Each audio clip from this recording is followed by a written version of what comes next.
to #YappFactor, only on Z-Box. Please welcome your host, Jake Yapp. Can you hear me? Dermot O'Leary. Your dancing is making us so weary. The moves he pull in front of all the people will be okay, but secretly he think that he cool. Whereas I know I look like a twonk. Yes. That's enough of that. Hello. Hello. I'm the Reverend Lionel Crapping, and I've been asked to say bye-bye to our first X Factor contestants. I've got the blender here, and I've also got Carolyn Poole here. Now, I've prepared a little something for her. I did not know her well, perhaps as well as some other people here in this room, but nevertheless, as I try and stuff her in, oh, her head's come off already. Let me say a few words about Carolyn Poole. Get your arse in. Sorry, we haven't actually rehearsed this. It may explode the blender completely. Okay. We are gathered here to bid adieu to Carolyn Poole, a voice so pure, but snuffed out by an X Factor judge who an executive producer gave the nudge, except he didn't for legal reasons. But that's it for Carolyn for this season. Her short career seems sad to me, although she was in Fame Academy. And just last year she was also in X Factor, and in Emmerdale she played a tractor. So although she's very hard not to like, she's sort of becoming the reality TV bike. Her career in television, for now, must end. Dear Carolyn, it's time to blend. Actually terrified. Here we go. Say goodbye to the first X Factor contestant of 2012 in the blender! Down she goes! Down to her hands, poking out the top! This is carnage, look at it! Look at it! Oh, poor girl, she's going! She's down! She's down! She's down! She's in bits! Oh, the humanity! Why would you do that? That's sick! You people are sick! Well, I feel better. I don't know about you. Oh man, you've got to see the debris. Look at this. Look, seriously. I just... Oh no! Oh no, it's not right. It's what we've done's not right. It was funny when we were talking about it in a meeting. I didn't know it was going to turn into something disturbing like that. Can you get up, Union J? I know Louis can. There we are. That's a much stronger vote there in favour of blending. And I have to say, I would happily echo this sentiments. It's time now for our saddest backstory moment. Timmy Crumble, he's got the saddest backstory of any X Factor contestant that there's ever been. So please, get your hankies ready. It's time for Timmy Crumble. Hello, my name's Timmy Crumble. I come from Shitlingthorpe in Yorkshire. Look it up. And I love to sing. Things haven't been going so well for me and my family lately. Mum lost her job putting lorries into lines for ferries, and she hasn't taken it too well, and now she just smokes and stares at the budgie all day. The budgie's not looking very well either. Last week we all decided to go to the seaside to cheer ourselves up a bit. Grandad started picking whelks off the rocks and eating them. All the way home his tummy was making that sound like when you got popping candy in your mouth. By the next morning his stomach was the size of a yoga ball. The next door kids let off their air gun and the bullet hit Grandad's tummy and the dog got blinded off his tummy shrapnel. Grandad's in heaven now, except for the bits we couldn't scrape off the ceiling. And we can't afford a guide dog for the dog. So we used my little brother instead, which sounds bad, but my brother's not been right since Mum couldn't afford to buy him milk when he were a baby and used Fanta instead. But he's a lovely colour, my brother. He looks like Christopher Maloney. Anyway, I love to sing, and I suppose I'm doing it for my granddad. I like to think he's up there in heaven, still clutching armfuls of intestine like he did just before he fell down the stairs after he popped. Listening to me above the screaming. If there's anything about my life you'd like to know about, then do get in touch. It's hashtag YappFactor. My name's Timmy Crumble, but you can ask me about anything you want, really, but please don't ask about the dog. Dog's been well poorly and he's licked a new bald patch. Thanks very much for watching. Thank you, ladies and gentlemen. What a transformation, my God! It's like a young Gielgud, isn't it? It's time now for the psychic chicken. Bring him on! Woo. Yes!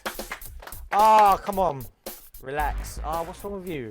All right, mate. All right. Get the set in. Jesus.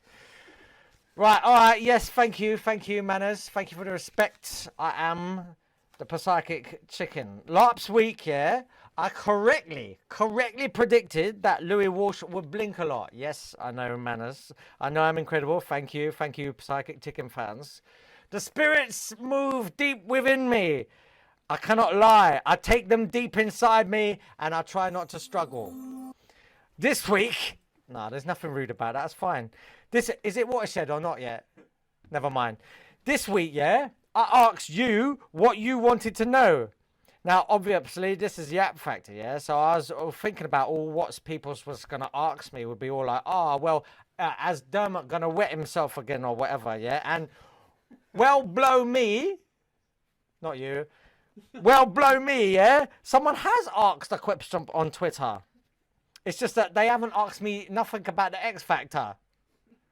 Dry. Anyway, yeah, thank you for your question at Skirmish Monkey, but what has that got to do with the Hex Factor? Oh, gosh. Does not matter. I will speak to the spirits anyway. Please cue the music as I channel the spirits, yeah? All right, spirits! Oh, gosh. Come on, spirits. Spirits, yeah? Go down the garage and top up your phone. Yes. Hello, spirits. Yes, how's it going, spirits? No one cares. Spirits! At Skirmish Monkey wants to know, which is better, a book or a Kindle? What's that? What? Say again? Say again? Say again? Say again? Say again? See what? See? Yeah, see what? Yeah, see what? See what? See, CC? CC. All right, gosh. Thank you, spirits. Cheers. Bye. All right, let's. Ross, that is a revelation, isn't it? No, bear with it, yeah? Bear with it. CC! What could that stand for? CC. Well, let's have a look at the question. What's better, a book or a Kindle? Well, it's a question of perspective, yeah? Ask yourself this question. If you were sitting in a bus in southeast London, would you rather I come up to you and ask if I could just have a look at your Kindle, please? Or just have a look at your book? There you go then. Now you can decide. Thank you, CC. Manners, get in touch at YappFactor. I'll answer any question. Bye.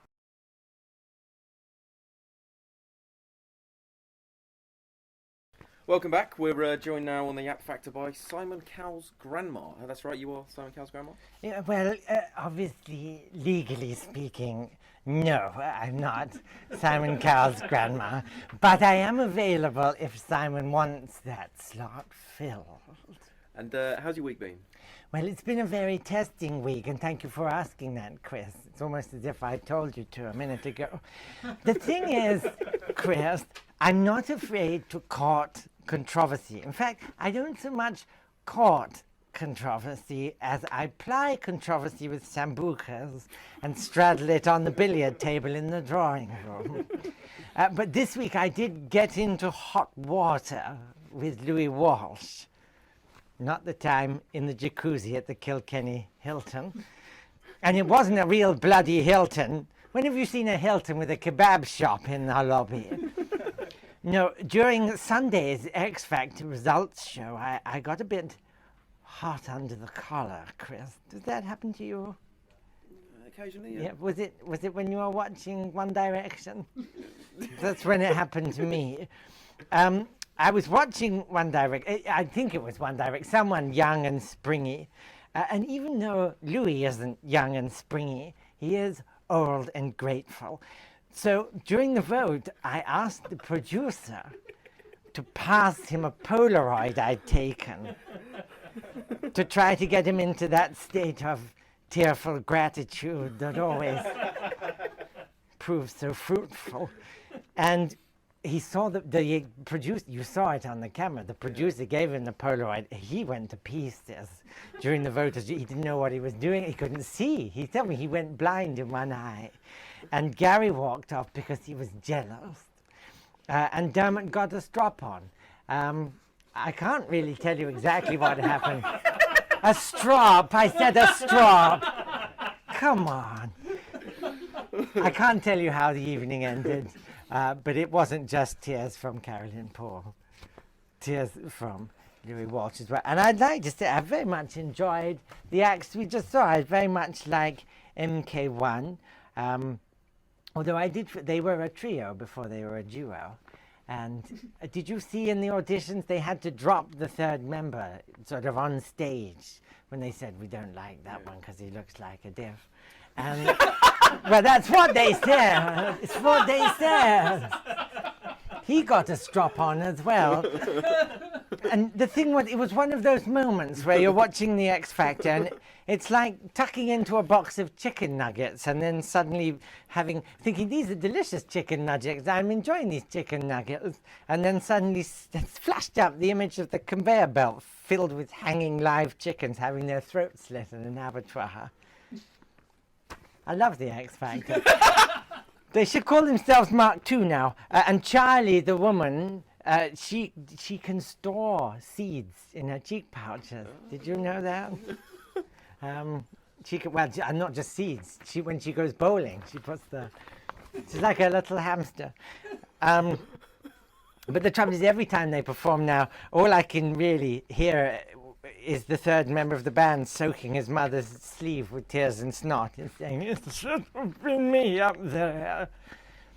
And Kai Soames, do you like Kai Soames? Yeah. Yeah, I bet you do. He perfected that drag backwards through a hedge log.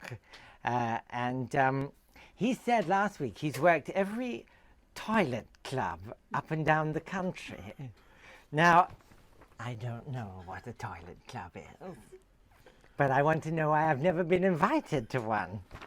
Would you join me in my club? I'd love to, yeah. Cigar? Yeah. No, they aren't. Thank you very much.